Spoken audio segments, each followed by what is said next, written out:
सर्वांना नमस्कार।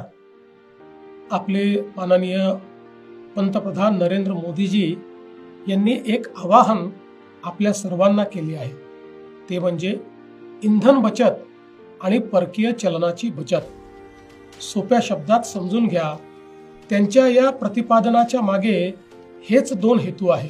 सोने खरेदी करू नका असे यासाठी की आपण मोठ्या प्रमाणात सोन्याची आयात करतो आणि यातून आपल्या देशातील पैसा हा परकीय चलनात जातो।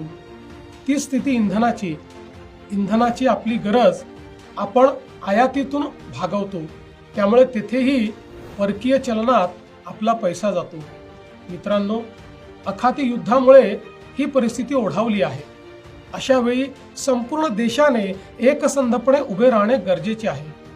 यावर कुणाला काय राजकारण करायचे ते करू द्या, त्यांना उत्तर देण्यासाठी आपण सर्व समर्थ आहोत।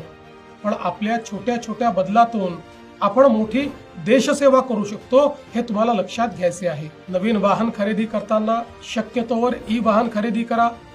आज अनेक शहरात आपण ई बसेस दिल्या आहेत, अनेक शहरात मेट्रो आहेत। शक्यतोवर सार्वजनिक वाहतुकीचा वापर करा। कार वापरणे आवश्यक असेल तर ती समूहाने वापरा, म्हणजे आपल्या आसपासचे मित्र गोळा करून एकत्र प्रवास करा। आठवड्यातून एक दिवस नो व्हेकल डे पाळण्याचा प्रयत्न करा। कोविडच्या काळात आपण वर्क फ्रॉम होम मध्ये पारंगत झाले आहोत, तेही पर्याय पडताळून बघा। एसी 24 डिग्रीच्या खाली वापरू नका। परदेशातील प्रवास टाळा।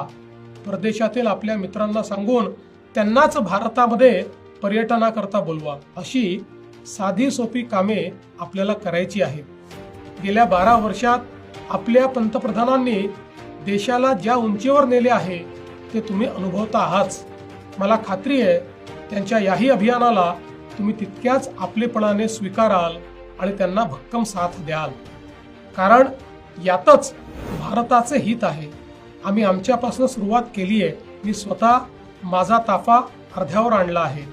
मंत्री आणि अधिकाऱ्यांचे विदेश दौरे आम्ही रद्द केले आहेत।